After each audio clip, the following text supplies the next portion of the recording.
मित्रों, आपने कई बार लोगों को ये दुहाई देते हुए सुना होगा कि मरने के बाद कुछ भी साथ नहीं जाता और सब कुछ यहीं का यहीं धरा रह जाता है।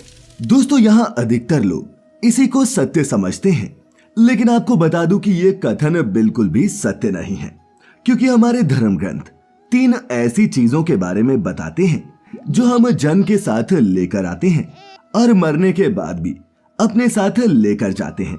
अब ये चीजें कौन सी हैं, जानने के लिए बने रहें वीडियो के अंत तक। नमस्कार मित्रों, और स्वागत है आपका द डिवाइन टेल्स पर एक बार फिर।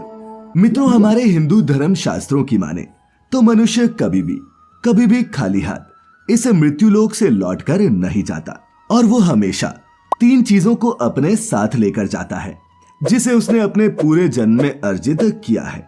मित्रों, नहीं, हम यहाँ धन या संपत्ति की बात बिल्कुल नहीं कर रहे। तो मित्रों, वो 3 चीजें जिन्हें आप जीवन में अर्जित करते हैं और मृत्यु के बाद भी अपने साथ लेकर जाते हैं, वो है संचित कर्म, स्मृति और जागृति। साथ ही मित्रों, हमारे धर्म ग्रंथों में एक चौथी चीज का जिक्र भी मिलता है जिसे मनुष्य अपने साथ लेकर जाता है, और वो है सूक्ष्म शरीर। इस सूक्ष्म शरीर के बारे में हम आपको पहले की वीडियोस में बता चुके हैं कि ये सूक्ष्म शरीर नियमित रूप से एक भौतिक शरीर का त्याग कर दूसरे शरीर में स्थानांतरित होता रहता है।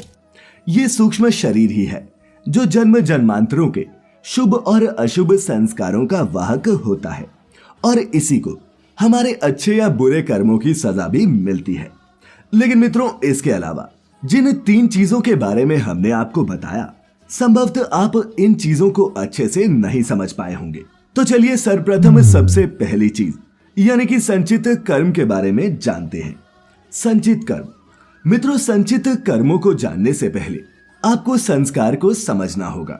संस्कार अर्थात हमने जो भी अच्छे और बुरे कर्म किए हैं, और साथ ही हमारी आदतें। क्या आप जानते हैं कि ये संस्कार सिर्फ मनुष्य के पूर्व जन्मों से नहीं आते, बल्कि उसमें कुछ संस्कार उसके माता पिता से भी मिलते हैं, जो कि रज और वीर्य के माध्यम से उस सूक्ष्म शरीर में प्रविष्ट होते हैं। इसीलिए मनुष्य का व्यक्तित्व इन दोनों से प्रभावित होता है।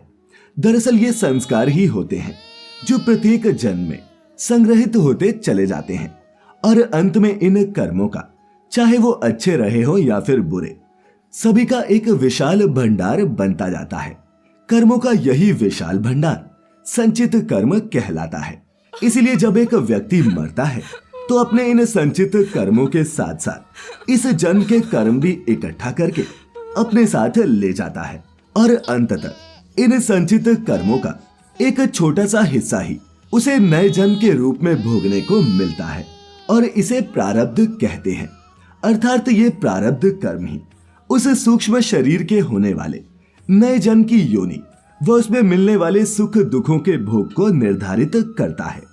ये जन्म जैसे जैसे बीतता है, इस जन्म में किए गए कर्म, जिन्हें धर्म शास्त्रों में क्रियामान कहा जाता है, वो जाकर भी उन संचित संस्कारों में इकट्ठा हो जाते हैं, और इस तरह ये प्रक्रिया जन्मों जन्मों तक चलती रहती है, और उस सूक्ष्म शरीर को नए कर्मों के साथ साथ नया शरीर प्राप्त होता रहता है।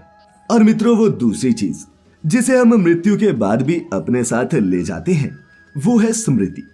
मित्रों, यदि हम आपसे पूछें कि क्या आप ये जानते हैं कि पिछले जन्म में आप क्या थे, तो आप में से अधिकतर लोगों का उत्तर ना होगा।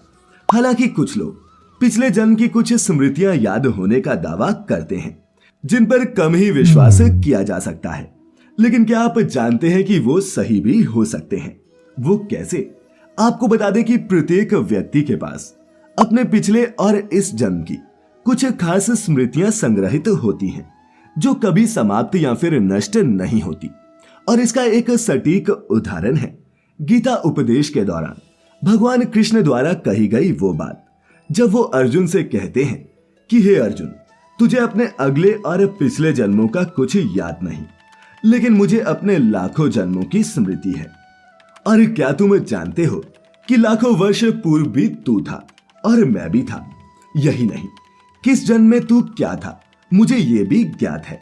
इतना ही नहीं, तू अगले जन्म में क्या होगा ये भी मैं जानता हूं, क्योंकि तेरे संचित कर्मों की गति मैं देख सकता हूं।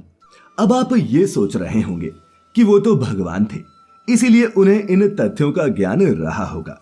लेकिन ये ना भूलें कि उनका श्री कृष्ण रूप एक मनुष्य रूप ही था।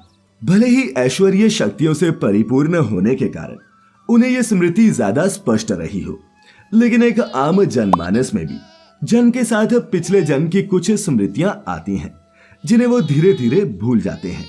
लेकिन ये स्मृतियां कभी भी नष्ट नहीं होती और वो हमेशा उसके मस्तिष्क के किसी भाग में सुरक्षित रहती हैं।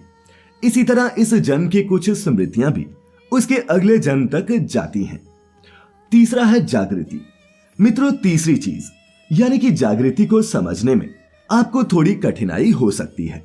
आपको बता दें कि प्रत्येक मनुष्य और प्राणी के भीतर जागृति का स्तर अलग अलग होता है, जो उसकी जीवन शैली, संवेदना और सोच पर निर्भर करता है। उदाहरण के लिए आप इसे ऐसे समझ सकते हैं कि एक कुत्ता मनुष्य की अपेक्षा कम जागृत होता है। देखा जाए तो इन दोनों के ही बीच ईर्ष्या, क्रोध, काम, भूख, लालच और मद आदि सभी प्रवृत्तियां एक समान होती हैं। लेकिन एक पशु में कमी होती है तो मन की सक्रियता की। वो मन की सक्रियता ही है जिसकी वजह से मनुष्य मन की भावना और विचारों में ज्यादा रमता है। वहीं मन से ऊपर उठने से जागृति शुरू होती है और इस जागृति का प्रथम चरण है बुद्धि, द्वितीय है विवेक और तृतीय तथा अंतिम चरण है आत्मवान होना। यदि आप भी इस जागृति को अपने अंदर उत्पन्न करना चाहते हैं तो आज से ही प्रार्थना और ध्यान में अपना मन लगाएं। अतः कुल मिलाकर व्यक्ति अपने साथ धर्म ही लाता है और धर्म ही ले जाता है। शास्त्र भी यही कहते हैं कि मृत्यु होने पर व्यक्ति के सगे संबंधी भी उसकी मृत देह से कुछ समय में ही मोह या भावना छोड़ उसका अंतिम संस्कार कर देते हैं। लेकिन इस समय भी मात्र धर्म ही ऐसा साथी होता है जो उसके साथ जाता है। तो मित्रों, उम्मीद करते हैं कि आप भी उन 3 चीजों के बारे में जान गए होंगे जो मनुष्य की मृत्यु के बाद भी उसके साथ जाती हैं। आज की ये प्रस्तुति अच्छी लगी हो तो इसे लाइक करने के साथ साथ अपने मित्रों के साथ शेयर अवश्य करें और ऐसी सभी धार्मिक और आध्यात्मिक जानकारियों के लिए जुड़े रहें द डिवाइन टेल्स परिवार के साथ। तो मित्रों, फिलहाल आज के लिए बस इतना ही। अब इजाजत दें। आपका बहुत बहुत शुक्रिया।